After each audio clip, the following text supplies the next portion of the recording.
Hello, everyone. Welcome again to our live seminars. I appreciate you guys stopping by. I do want to give some time for more people to fill in. I saw we already had 8 waiting, so I appreciate you guys giving some patience. I know we had an hour extension than our normal time.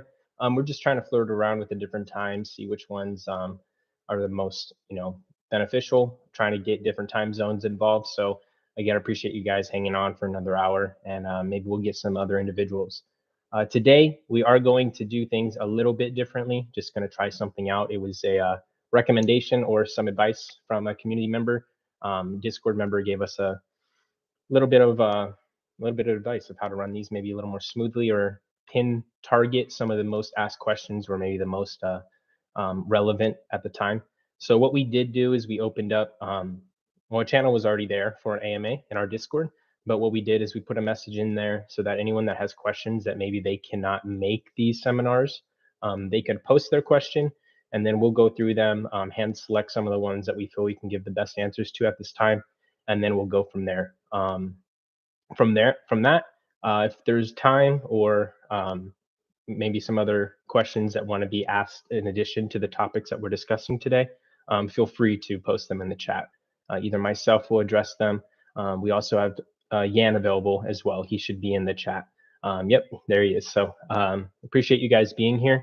I am going to post the first question that we selected to discuss in the chat so everyone can read it. And then we will also post the answer in the chat. And I'll also say it out loud. So just so that those that maybe you're just relying on the chat instead of the audio, everyone gets to hear and read the answers. So we will start here. Here's our first question. I'm going to post it real quick. Okay, there we go. So I'm going to read it. So does the PAC team plan on providing APIs so that developers can build bridges to build NFTs from other chains to the network? So that was the question presented to us. Here is Yan's reply on this, and then we can build off of that. Okay, so I'm going to post the answer. And I have to do it in 2 because it's a little bit long. Doesn't let me go more than 200 characters. Okay. So Yen's reply for this question, again, I'll repeat it. Does the PAC team plan on providing APIs so that the developers can build bridges to bring NFTs from other chains to the network? The answer for that, currently, there is no plan of doing this, as our focus is getting our own token system and PAC protocol blockchain done first. And then that will obviously correlate with Yan DNA because of Yan token. Once this has been properly tested and it's released, this opens our door to explore what we can do with the token system besides the use of NFTs. So again, we have kind of hinted on this, not trying to delve in too deep in all the details because we know that it'll just open up floodgates of more questions that we're just not available to answer right now, just because we want to finish what we want to finish first and then provide the documentation so that we have a full-on breakdown of what we're releasing to this network or wanting to release. And then, obviously there'll be some more information there. But yeah, we're super excited for our token system. That's, we've talked about that over these past seminars of what we're at currently in our testnet phase. Maybe Yan, I'll type it in here. Could you elaborate a little bit on where you are at in our in your involvement in our testnet and what we are working on right now as far as our algorithms and checksum values, et cetera? Let me just type this in here.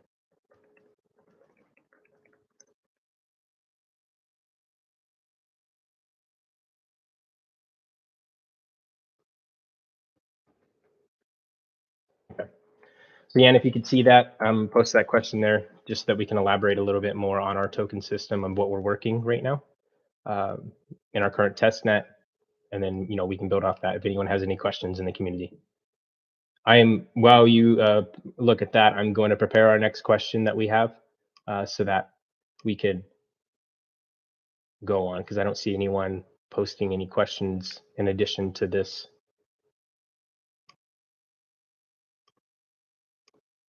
Okay.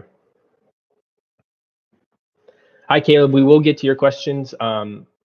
More specific questions. I mean, right now I will answer that. I'm most excited about our token layer being released. It's revolutionary for the chain that we are operating on right now, to have that introduction of now that different tokens can be transacted on the network, the uh, support of being able to mint an NFT of your very own on the Pack Protocol network if you decide to. So I'm really excited about those two things being pushed live once we get our testnet done.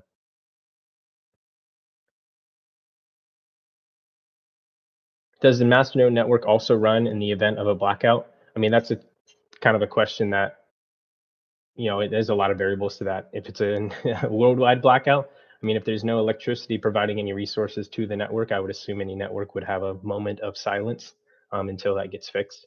But there's just too many variables to have a definitive answer on that. My answer would be if all the internet and all the power's off and no one has backup resources prepared for that, any network would be susceptible to a worldwide blackout.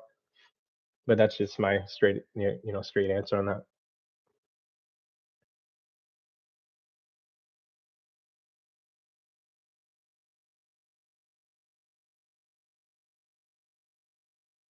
Okay. Well, while we wait on anything else, I will post this next question. But you know what? Before I do that, Yan has posted a reply here, so I want to make sure I get to that.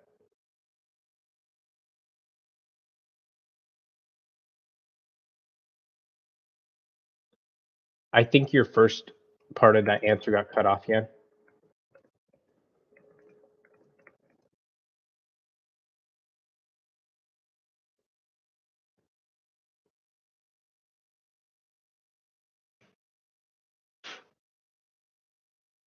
Sorry, guys. I'm just trying to make sure I'm doing everything, not only saying it here, but also typing it so that um, it benefits everyone. And then also the questions are being heard on both sides.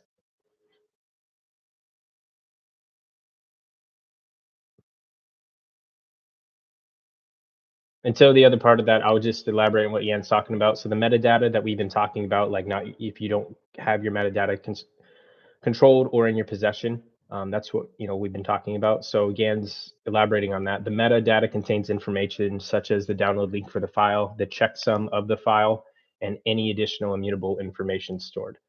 So that's a little bit more information on what that really means down to the wire.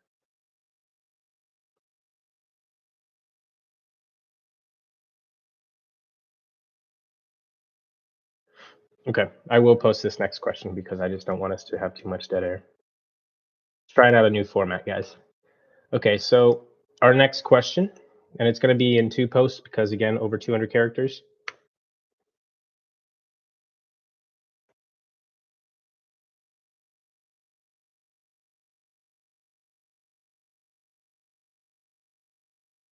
Oh, gotcha. Understood, yeah. I appreciate it.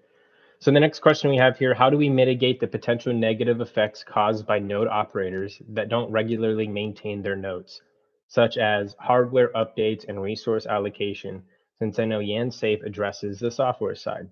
So again, I'll repeat it. How do we mitigate the potential negative effects caused by node operators that don't regularly maintain their nodes?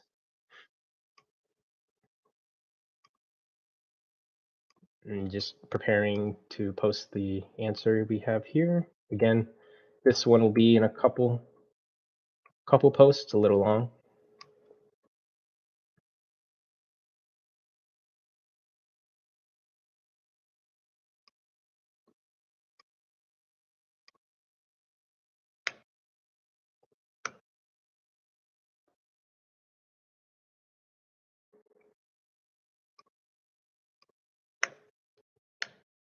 There we go.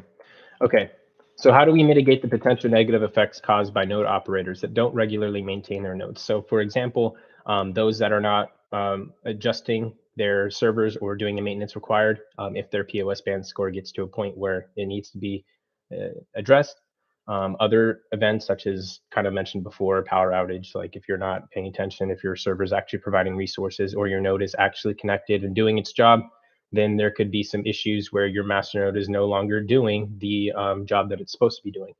Doesn't necessarily mean it was deliberate. Just obviously, there's a role you have to play as a master node operator. You have a responsibility to make sure that it doesn't, go offline. So, answer for this: how do we mitigate the potential negative effects caused by node operators that don't regularly maintain their nodes? Posted answer. We keep improving YANSafe functionality, meaning we also keep improving making it easier for node operators to update their nodes. Mass update master node has already been implemented in YANSafe, which to those that do not remember or maybe weren't around at that time, that is a huge feature to be added into something like this. Because if you have multiple master nodes, you're trying to set them all up at the same time, and or you need to do a repair or a rescan or just anything to multiple nodes. It was difficult to do it. Not only difficult, um, wrong word. It was time consuming. So this feature of mass update master nodes, where you can do it all at once within your wallet, huge advantage. To elaborate, where you can click one button and all your master nodes will be updated at once, making it even easier to update. This button was not visible because there was no new mandatory update for master nodes yet. So again, there are a lot of updates that we have pushed over, the years. Some of them are not considered quote unquote mandatory because majority consensus isn't required. Example of that is maybe some people may be experiencing different bugs inside of their client or whatever the case, and we'll push updates to address those issues for those specific users. But it may not be affecting everyone else because not everyone may be operating a master node and or doing the same things that another user does. So that's the difference between quote unquote mandatory updates. What we mean by mandatory is you need majority consensus. So for the update to take effect, it is mandatory that there is a majority consensus reached.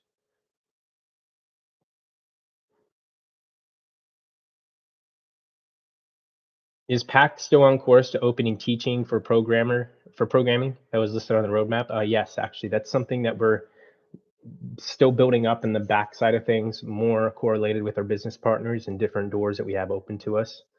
So it just takes some time. Some time.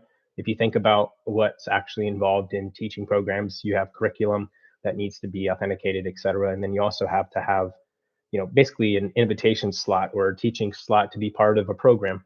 So it's something that we have already in the works, but until we're able to elaborate on that, we'll just keep that, as something to just keep in mind. Pay attention to any updates that we post towards that, but it is something that we're not stopping. Just, we have a lot of things tackling at once. And the better we get, the more we'll be able to do those things all at the same time without, this is all the things we want to do, but we got to focus on this first and we get to that later. We will get to everything. It's just bandwidth issues, or not issues, but just capabilities. We're not all superhuman.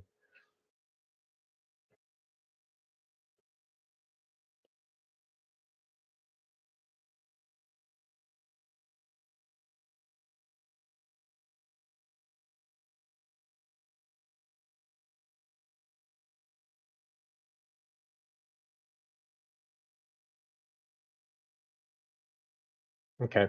I'm going to go to our next question because I don't see any other questions being targeted towards what we just talked about. So I want to cover the questions that we had addressed first, and then we can get to the chat stuff.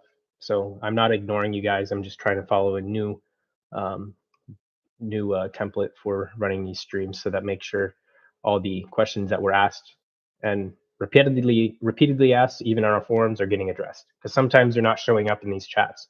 I'm not talking about the individuals, but the questions.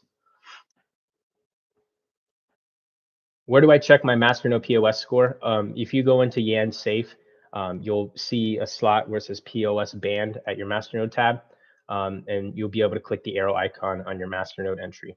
So it'll be right within your product.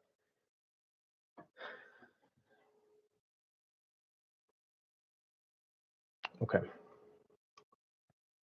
So this next question, here we go. What is the long-term plan to reduce the load on the development team in the event of mass adoption? So it's a very good question, because you have to understand the larger network grows as far as usage, the more individuals using it, the more it brings in more individuals, more customer support, you could say, or just technical support for the different aspects that are coming. With YANSafe alone, pack app, and all the different plans that we have for the network, token layer, multi-currency support on our different products, it is definitely something that we have talked about, that we have to make sure that all the developers that we have currently involved are up to speed and able to address any things that could, come up in the event of mass adoption. And that's something that we also, like, I try to explain, and it's not, I don't mean it to come off as an excuse, but it's just reality. When we're developing something that is innovative or not done before in our type of network setting, in a network that's this large, everything's like basically brand new. There is no template to just make sure you copy so everything's okay. So that's why when I'm comparing the different, aspects of in testnet and fixing bugs and fixing errors, that's why we spend time in there. Not too much time, but we spend a good amount of time in there, because once you go to testnet to mainnet, it's basically like you're jumping into mass adoption. You're going into a testnet that barely has any nodes connected to it, and then you're jumping into a network that has thousands. So there are, different ways that we already mitigate, making sure that what we release is working as how we want it to be and intended. But as far as long-term plan to make sure that our development team is ready to go and everything, it grows. Let me post this answer for you guys here that was prepared, and then we'll go into it.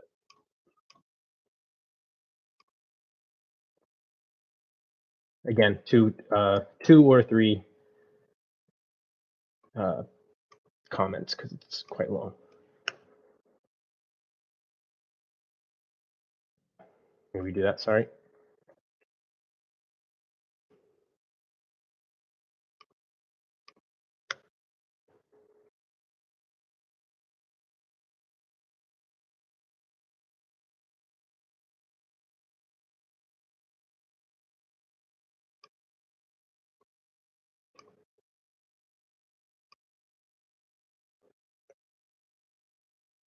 Okay. So,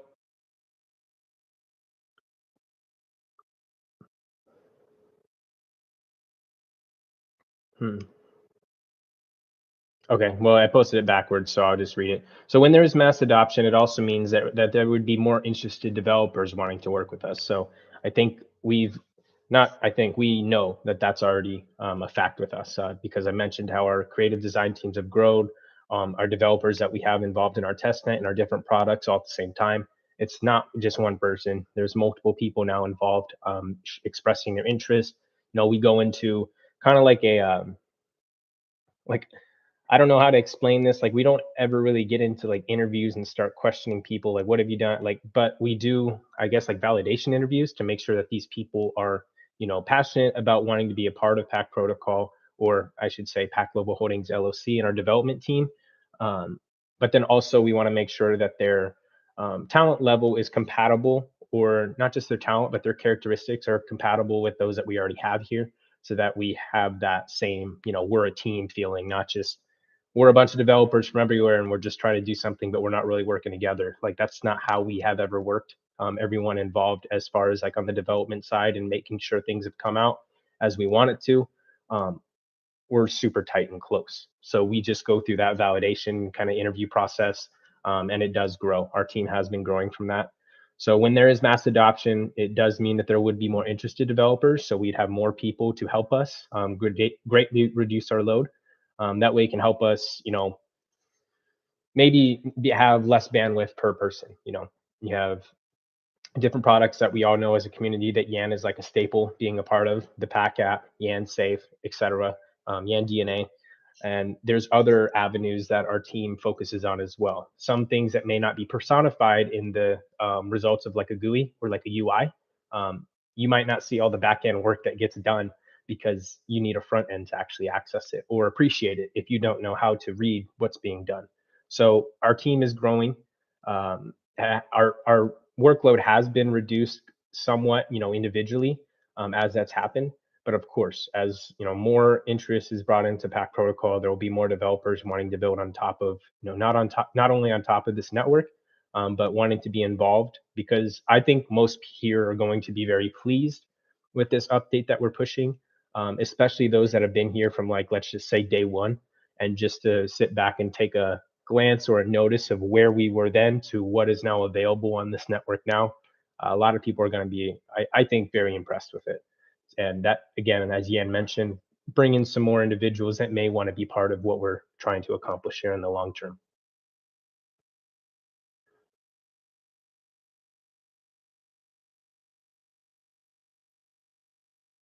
Yep. Thank you, Yan, for elaborating on the POS band score. Those that don't know, it's kind of backwards, like golf. The lower your score is, the better. So if you have zero, you're like great. Anything over zero, it basically means like you need to make sure it gets back down to zero. There's maybe something wrong, or maybe the power at that server went down for a little bit, or maybe there's maintenance at the third party server provider. So POS score zero, it's the best you can ask for. Anything that's going above zero, just pay attention to it and make sure that it gets the maintenance that it needs.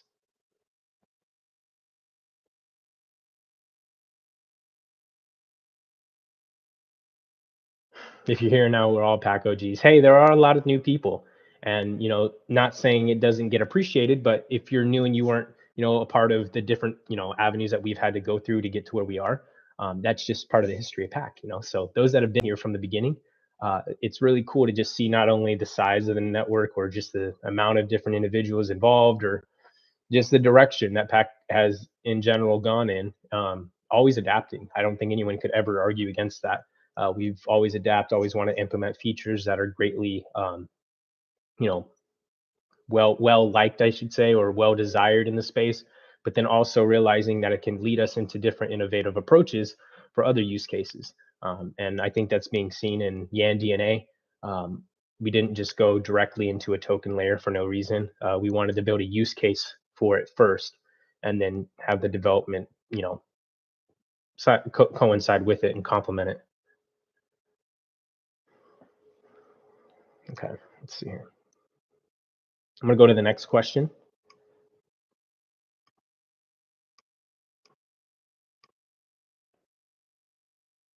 Okay, just posted.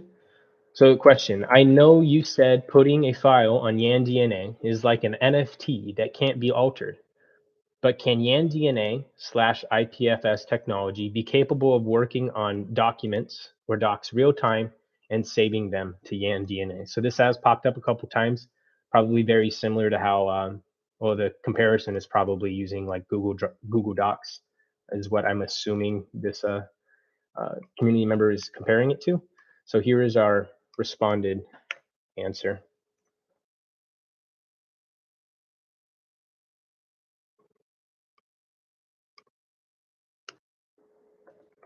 Okay. So again, I know you said putting a file on YANDNA is like an NFT that can't be altered, but can YANDNA/IPFS technology be capable of working on docs or documents real time and saving them to YANDNA? The answer: yes. YANDNA/IPFS is capable of updating a file by simply re-uploading the updated file and then removing the old file. Just a short note, we cannot alter the file content, nor can we see the file without your personal password. So just to draw that point home again, we cannot see what's in the file or the updates, or see what's inside the file without having the actual password to it. However, we have the possibility of deleting this file from YANDNA and from YAN network without needing the password. So basically,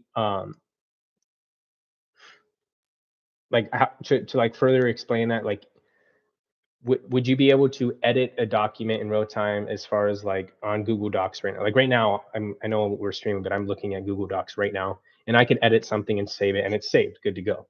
As far as inside your account, you can open up a document that you have saved, do some edits, whatever, and then re-upload it. When you do that, IPFS is really good for no duplication. So anytime you edit something, it is going to have a different, setting inside of the database. You could delete obviously the one that you edited, and then now all you have is the updated one. That would be a really cool feature that we could maybe pay attention to, as well, that actually goes into our next question, as being able to actively edit and save without having to download the file, edit it, and then re-upload it.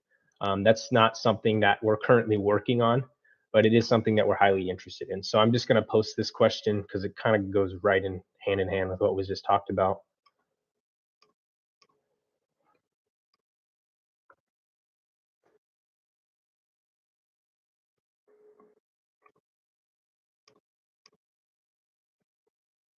Okay. So I'll just repeat that last question because I kind of mumbled them together because they were very related. Can or will YANDNA support actively editing and saving without having to download the file, edit it, and then re-upload it back to YANDNA? So again, currently not working on that exactly, but it's something that is on our feature to the interested list of supporting live editing of the files in YANDNA without requiring to download the file to edit it. So it's not something that's being worked on right now, but it is on our feature list of something we want to implement.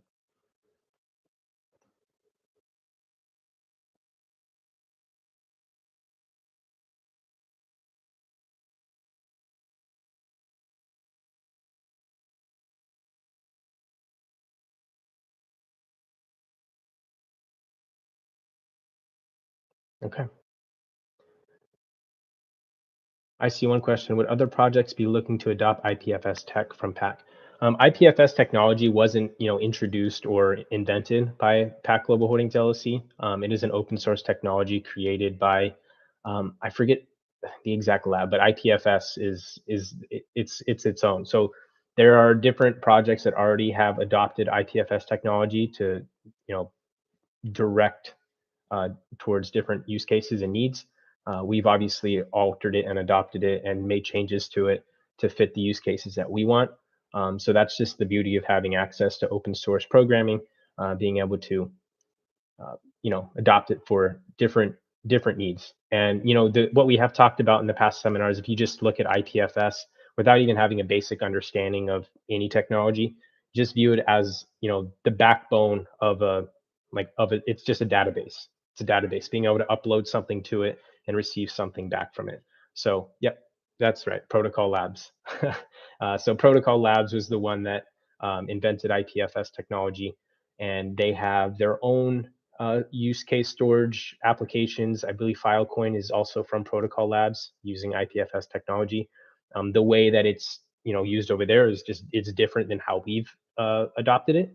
But obviously, overall, the advancement of IPFS technology, it's called interplanetary filing system for a reason, because it's kind of looking towards that futuristic aspect of, we need to have better redundancy, better bandwidth for receiving files on different planets, interplanetary. So that was kind of the vision behind it in the beginning stages, I would assume, to kind of mitigate the current problems that they have.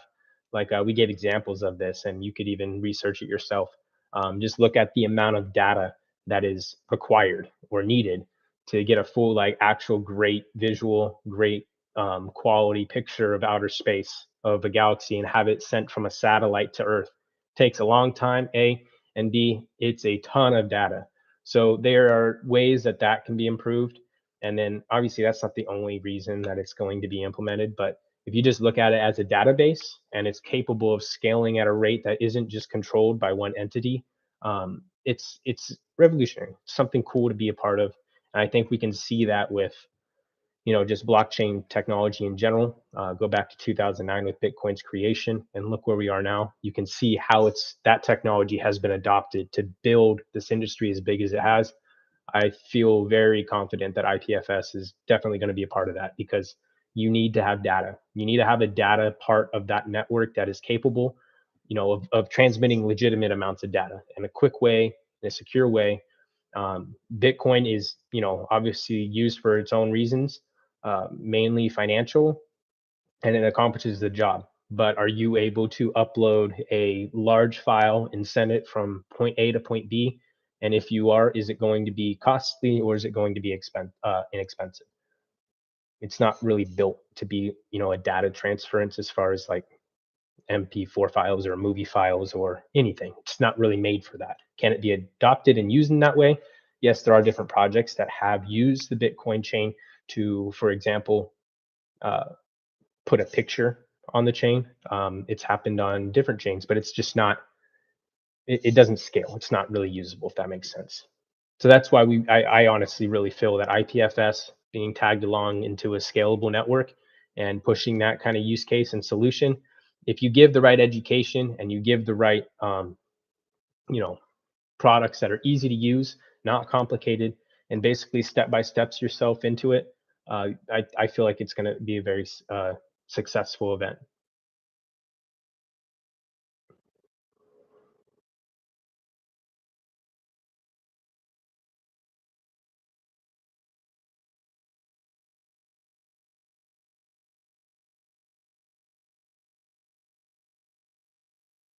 Yan, do you want to elaborate on that question there in the chat? This is what I was mentioning before we got on live. I knew that was going to be needed to be elaborated because it's a little confusing on how we worded that.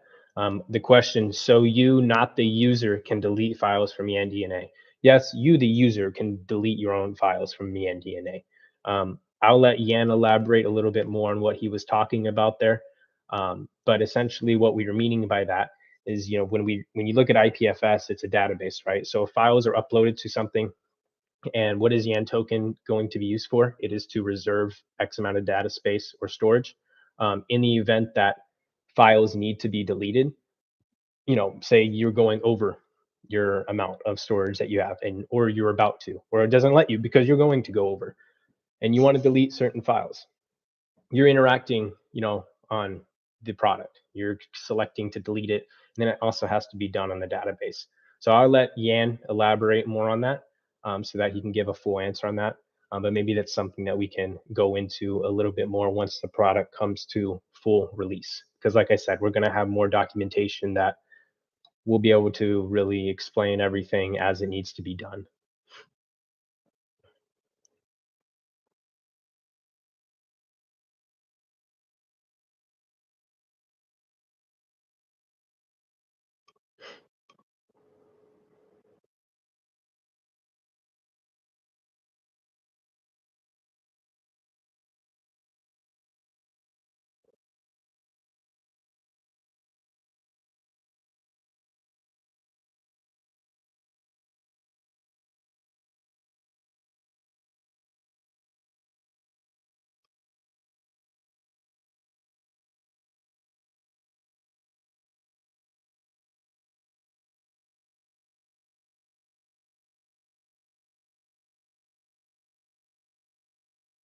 Just to elaborate a little more, it's something that Yan messaged me earlier, so maybe I'll just read it off to you guys. It gives a really good explanation. So when we're talking about deleting files, that we can't access the content or any things like that. But about fighting against illegal content, we do have checksum values on every file, and there will be a checksum value of every file. So while we can't see what the content is, we'll have might have the possibility to detect an illegal file if we have the checksum, value of the illegal file. So as an example, someone uploading a movie, obviously probably not the creator of the movie, for example, maybe Harry Potter, it creates its own checksum value. So we wouldn't know what that file is based off of that value, but it's kind of like a fingerprint. If makes it a little easier to understand. You leave a fingerprint on something, um, you copy that and re-upload it somewhere else. It's the same checksum value. It's going to be the same fingerprint. So even though you won't be able to read exactly what that content is based off that checksum value, you can compare it and be like, oh, well, it's the same thing. So that's where, in the event that someone was trying to do something like that, a scammer, or just using illegal content, it can be removed from the network without the user being the one that physically clicks delete. But again, to reiterate, cannot view the content, cannot access the content. Only through the checksum values can it be removed from the database.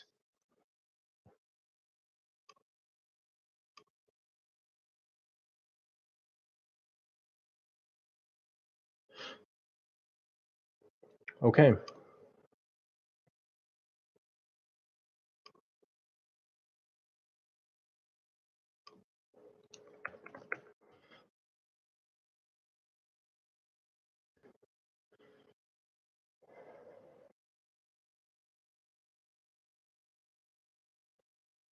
And that one answer earlier that was getting cut off, and I just didn't see the first half of it. That was my fault. We were just reiterating the current involvements in testnet and where we're at.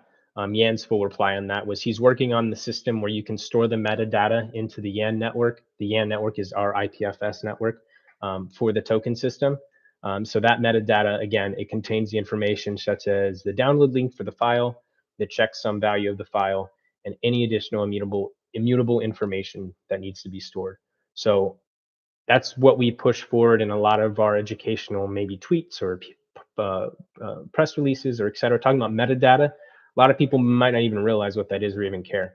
But it's important that that information, you are having that, like, that opportunity to store it on your own within your own account, to where you do not have to rely on the fact that if the chain were to not have that data anymore for whatever reason, it's irrecoverable. So that's why, we feel this is a super amazing advancement in pack protocol and NFT support, just across the space in general.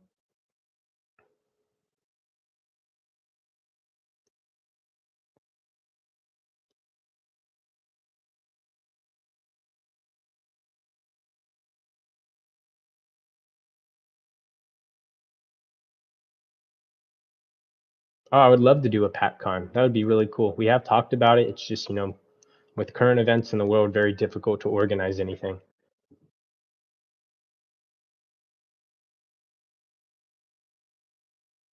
Hi, it would be interesting to see the layout of the new site if you can post screenshots on Twitter or Telegram. Um, yeah, no, as of right now, it's not at that point to where we can do that, but we are eager to be able to share what it's going to look. So as soon as that happens, I believe we're in phase 4 out of 5 phases, and at that point, we may be able to bring in the full design on it and showcase a little bit of, what it's going to look like. But it's unique. That's why we have these different designers kind of tackling our ideas, incorporating it into the site of how we want it, and then we'll make some edits or changes or tweaks before we decide it's ready to go. Ed Mill, is 2022 the year of major milestones being reached? Not talking about price action, just partnerships and pack protocol exposure with partnerships and use cases. Absolutely. We have, yeah, I would be paying attention to this year as far as just the different things that we get involved in. Not only that, but just look at what we did last year. We're not slowing down. We fast paced. So we did a lot in 2021, regardless of the, you know bumps in the road or the different restrictions that were applied across the world, different events that were canceled that we were planning on being a part of. It just happens, but we did still do a lot. And this year is the year that I'm, most excited about, where the big partnerships that I'm proud to be a part of or bring here. It's going to be really cool. And just when you guys see those things and see the different use cases that are coming to back, because of us setting it up the way that we have. I know it's taken time, but good things take time.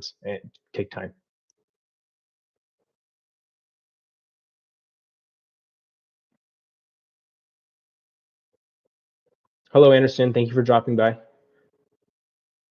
Mr. Anderson.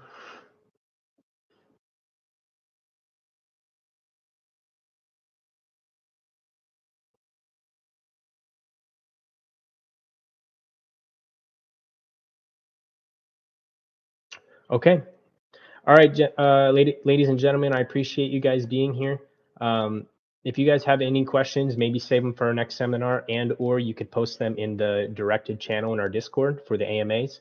That way, we have a couple questions that we could, dwell over until our next seminar. Come up with some answers that we feel are satisfying and lead into maybe some more discussions. So you can leave your questions here for next time, or again, go to that Discord and post them there. So again, appreciate everyone for stopping by. Thank you, Yan, again for clearing up time. Thank you, everyone, for giving us a little bit of patience. We started the stream about an hour later than normal, just messing around with different times and seeing how many different people we can get in here. Because we got questions being posted in different languages, so I have to assume there's people from different parts of the world that have different time zones. So Anderson, I do see your question, not ignoring you. I would direct you to either go into our Discord and open a ticket, or you could email our support desk. Either one of those methods will get you right in front of someone that can help you directly. So I appreciate you coming here for the seminar, and maybe we'll catch you next time as well. Jeff, thank you again. Thank you for stopping by. Yep, Kuhn is a very cool cat. Provided me with this hat as well. Backpack, my blanket behind me, this jacket. I got a whole, like, I don't think I can go most places without being around all my pack stuff. But I love it, so I appreciate it. anyways, again, enjoy your rest of your day and talk to you soon. Peace.